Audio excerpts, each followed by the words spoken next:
Look, I need a 30 for 30, the way that I'm ballin', and y'all need to know about the shit.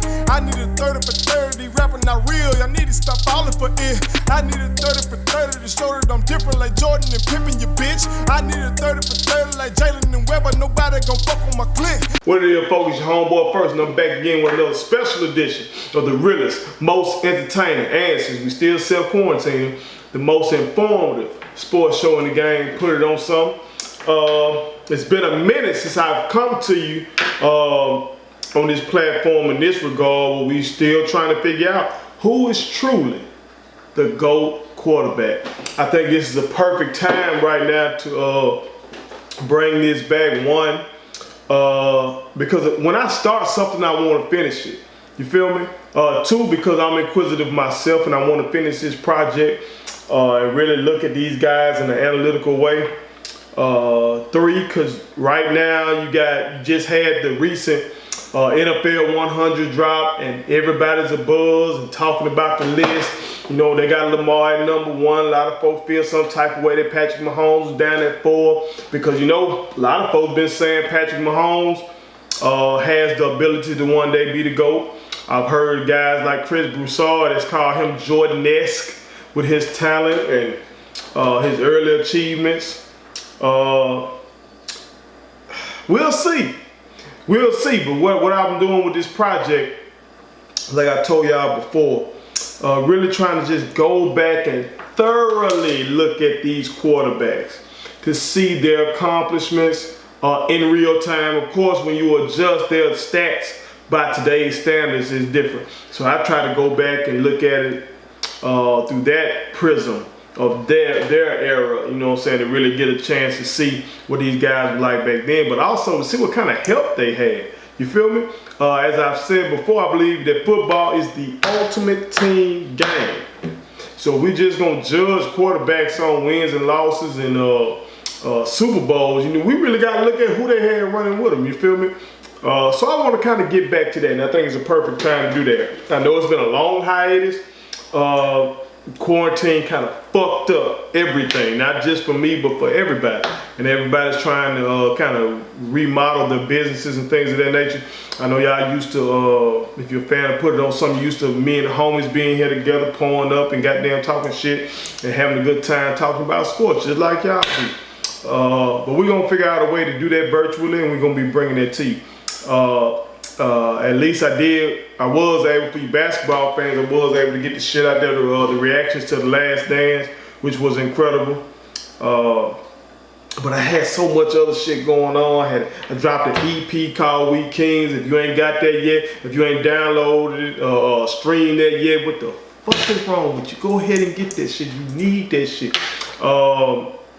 Put your people on it. Share that motherfucker 1,000 times. Go get it. My wife and I just started a new t-shirt company, Statement Tees LLC. You know what I'm saying? We're gonna have goddamn t-shirts like this and much more available very soon. So make sure y'all fuck with that as well. So I've been hella busy, you feel me? But like I said, when I start something, I want to finish it. So today we're gonna be looking at the guy whose name will come up the most from old heads when you talking about quarterbacks. When you talk about those guys that were doing their thing in the 50s and 60s and stuff like that, and they bringing up quarterbacks, they usually bring up Johnny Unitas. Now, on the 2 previous segments of this, I did Sammy Ball and I did Otto Graham. And see, I rarely had heard those guys' name. Again, that's why I'm doing this research to really find out things that I never knew before and put y'all on as well. But this guy, Johnny Unitas, you've heard of him countless times if you follow the game of football. It's kind of like how old heads like to mention Joe Louis. You know what I'm talking about? Like, you know, most folks that love boxing like me, you big Ali fans, you might have some younger generation gonna throw out Tyson and Mike Tyson, shit like that. But if you talk to old heads, folks in their 70s and 80s and stuff like that, they're gonna bring up Joe Louis. And that's what it's like with football when it comes to Johnny Unitas. This is their boy. So I want to get into Johnny Unitas. Again, I remember Peyton Manning coming out, you know, him playing for the Indianapolis Colts. Johnny Unitas primarily playing for the Baltimore Colts. I remember Peyton Manning coming out and paying tribute to Johnny Unitas wearing some black shoes. You know what I'm saying? And Peyton talking about how much he admired Johnny Unitas. You know what I'm saying? So, bro, legendary. So let's take a look at his career.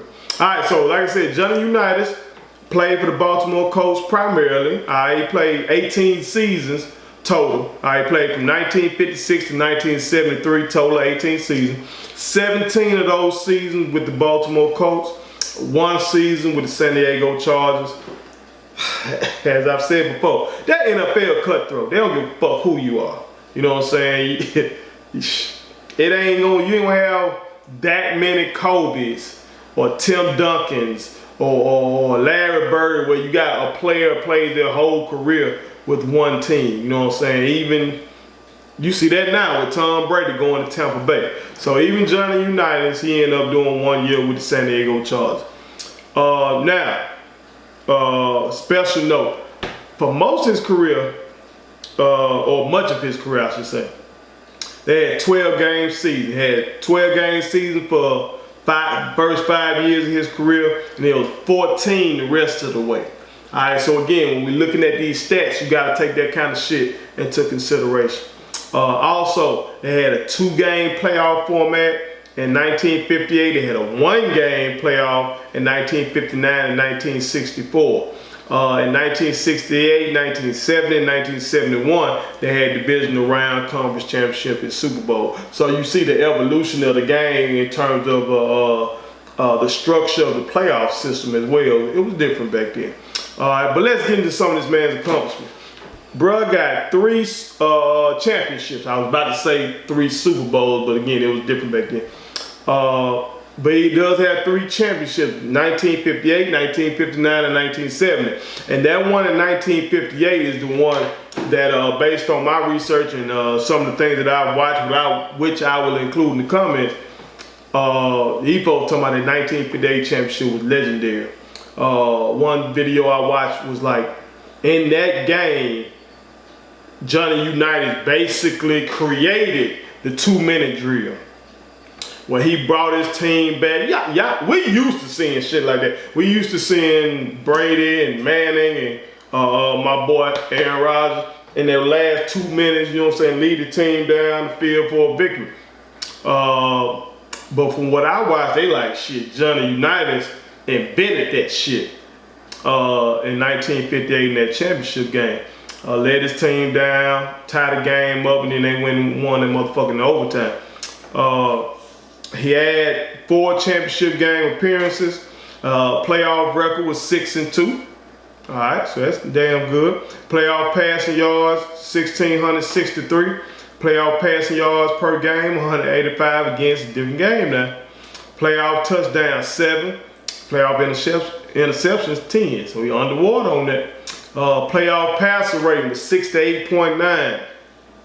Regular season record was 118, 63 and 4. Yeah, that's winning. Regular season passing touchdowns, he had 290, and when he retired, that was ranked number 1. All right, so that probably goes into what people are talking about with him being innovative and stuff like that. Because by his era, he would end that motherfucker out. Today, he's still 15, so he's still top 20. All right, regular season INTs 253. When he retired, he was ranked number 2 in that stat, and still today he's number 7. All right, so he threw a bunch of picks. All right, passing yards 40,239, and when he retired, he was number 1. Now he's 21st. Regular season passing yards per game 191. Regular season passing rating 7 to 8.2. Rushing yards 450. So come on now, we got Lamar right here running like a motherfucker. That ain't shit. Lamar did a rack in a year, so that ain't nothing. But of course, different guy. Rushing touchdown 13. He won 3 MVPs, and of course, he's in the Hall of Fame. Now let's get into his health. This is the shit I really like to get into. Let's see what this man had around him. Like I said, football, ultimate team game. So, out of his career, he had a total of 7 top defenses. Now, as I said previously, you didn't have as many. It was different back then, okay? Different league, different time. So they didn't have as many teams at first. So he only had 12 to 16 teams in the league for much of his career. Like from 1956 to 1969, he had about 12 to 16 teams. So I didn't use my normal top 10 scoring defense like I'm going to do when I get to the modern quarterbacks.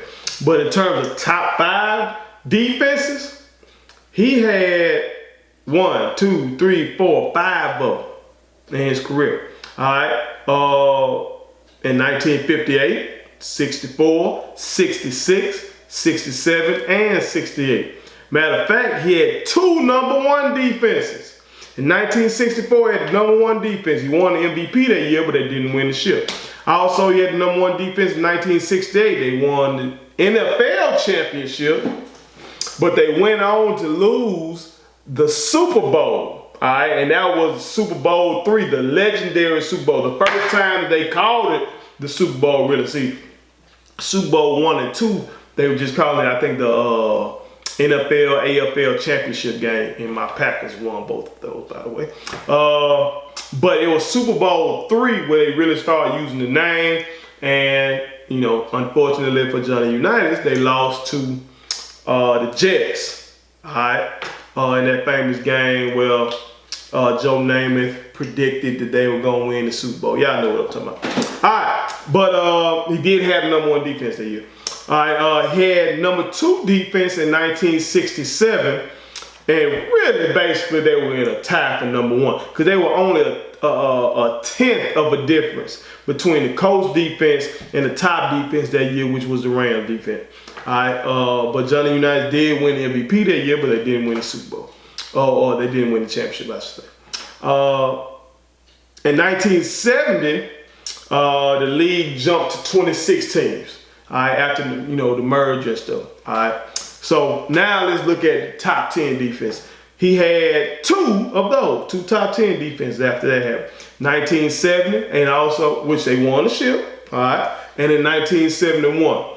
Now in 1971, he had the number 2 scoring defense again, but it's basically right there. I mean, they gave up only 10 points per game. So that man defense was a motherfucker that year. All right, and they only a .1 defense behind the number 1 Vikings. Y'all heard of the Purple People Eaters. Motherfuckers ran and raved about their defense. Johnny Unitas had defense like that as well. All right, let's look at his rushing offense. All right, see if he had somebody who took that rock for him. He had 6 top rushing offenses. 5 of them in the top 5 in 1956, 57, 58, 61, and 64. He had a top 10, after the merger and they expanded. All right, so he had a top 10 rushing offense in 1971. All right, so got helped out. All right, so solid defenses, solid run game. Let's look at his coach. He did play for 2 Hall of Fame coaches. One by the name of Weeb Eubank. I hope I'm pronouncing that right. Eubank or Eubank. He coached Unitas from 1956 to 1962. Won 2 ships with him, and that was in 1958 and 1959. Now, after Eubank left, he went to the Jets, and it was him, ironically, that beat Johnny Unitas in that legendary Super Bowl III. So I'm sure the media back then, newspapers and shit, really had fun with that story. That you had the guy, the head coach, who had won 2 championships with Johnny Unitas. And you gotta, if you don't know, once you watch the videos I got in the description, you'll see these motherfuckers love Johnny Unitas. You know what I'm saying? Cause he came up from a working class background. He played like semi-pro football at first. It wasn't just your number 1 draft pick and glitz and glam and all that shit. No, it wasn't like that. And they talk about how tough he was and shit like that. So a lot of motherfuckers really identified with him and they really loved him. You feel me? So for the coach that was with him for those 2 championships, Coach Eubank, to go to the Jets and face this man in that Super Bowl and beat him. Oh, you know the media did the fool with that shit there, boy. I love to see a documentary just on that. But after he had Coach Eubank, he had arguably the GOAT coach, Don Shula. Yeah, I know about Don Shula. Usually when we think about Don Shula, we think about the 72 Dolphins in their undefeated season, and we think about all those years, that he had with Dan Marino. But shit, Don Shula coached the Baltimore Colts as well. All right, he coached Unitas from 1963 to 1969, and they won the NFL title. But like I said, they lost the Super Bowl. So 2 Hall of Fame coaches he had. Can't beat that. All right, let's look at some of the notable teammates he had on offense. Played with a Hall of Famer by the name of Jim Parker, Hall of Fame offensive lineman. He played 11 seasons with Unitas from 1957 to 1967. He dominated at tackle and guard, and he was the first full-time offensive lineman to be inducted into the Hall of Fame. Can't beat that.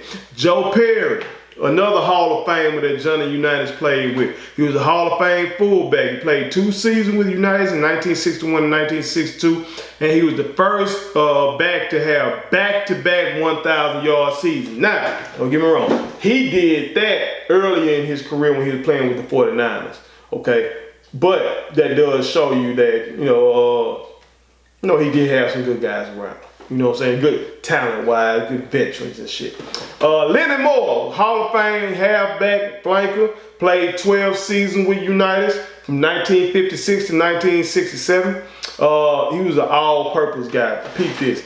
He had 1,600 total yard year in 1958 with 14 touchdowns. Again, you gotta remember there's fewer games back then as well, so that's a hell of a season. He had 2 years where he had 900 plus receiving yards. All right, so this is a versatile back right here. He also played with a Hall of Fame end by the name of Raymond Berry. He played 12 seasons with Johnny Unitas. In 1960, Raymond Berry had 1,298 yards in 12 games. That motherfucker wasn't playing. 1,298 yards in 12 games. That man was basically good for 100 every time he went out there. You feel me? All right, so star-studded. And he had a Hall of Fame tight end by the name of John Mackey. Mackey played 9 seasons with Johnny Unitas from 1963 to 1971. And from what I read about him, they say that he possessed like breakaway ability at the tight end position, which was rare for that time. I know by today's standards, we used to guys like Gronkowski, we used to Travis Kelce, we used to Kittle, we used to Antonio Gates, you know what I'm saying? Shannon Sharp from the 90s. You know, all these kind of guys. You think about a tight end, you think about Tony Gonzalez, my bad, Tony Gonzalez. But back then, 50s, 60s, you were thinking of a tight end just, hey, stick your fingers in the ground, come hit somebody and block for this motherfucking back here. But from what I read, John Mackey was the type of motherfucker that could get loose on your ass. You feel me? He possessed that breakaway ability that few did at that time. So, I'm not taking anything away from Johnny Unitas. From everything I've watched, seemed like he was a tough motherfucker. Seemed like he called his own plays for the most part. Video I watched said that when him and Don Shula locked up, that they kind of butted heads on him calling his own plays. You feel me? But calling his own plays, out there getting it done, clutch. They basically talking about him having ice water in his veins. You know what I'm saying? Kind of like a Brady. You know, Brady. For you might not like that motherfucker, but if it's last 2 minutes, he don't really get flustered and shit like that. You feel me? So that's the kind of guy that sounds like Johnny Unitas would, except for he didn't have the protections that these quarterbacks have today. So, once he turned like 35 and shit like that, he started to break down some, you know what I'm saying? And that's kind of what led to him having to leave Baltimore eventually. You know, because his body started to break down. Because you ain't have all these, touch their head in this 15 motherfucking yards. Or you running to them below the knee and that's 15 yards and you can't drive them into the ground and all that shit. These motherfuckers really used to get beat up. You feel me? Now, for me personally, I know I've stated this before. I kind of take some points away from guys that played before there was full integration. You feel me? Because like just watching his story and seeing how his pops died and his mom was an immigrant from Lithuania and you know what I'm saying, she working 2 jobs to help them get by, and football is what really, you know, helped him rise up. I'm like, damn, a black man who played quarterback at that time wasn't gonna get that opportunity to rise up out of obscurity. You feel me? So that shit just make me feel some type of way. But you know, I'm trying to be thorough, cover all bases, and you know what I'm saying, present everything to you. So when you in your barbershop arguments, and you talking about the greats and trying to figure out who the GOAT is and shit like that, you can pull this up and you know what I'm saying, I've done the work, I've laid out all the stats for you, I even gave you the top defenses, his rushing offenses, his motherfucking coaches, key players on offense, the fellow Hall of Famers that he had with him. I did all the work for you. So that's the case. The GOAT resume for Johnny Unitas. Appreciate y'all fucking with me. If you haven't watched the other episodes already, the ones on Sammy Ball, the one on Autogram, or if you just ain't subscribed in general, go ahead and subscribe on YouTube. Go ahead and follow me on all other social media platforms. That's on Twitter, that's @first_realist.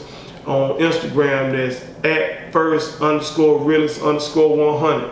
On Facebook, go ahead and like my page, First Letter. And also like the page for Put It On Some. And follow the Put It On Some page on Instagram.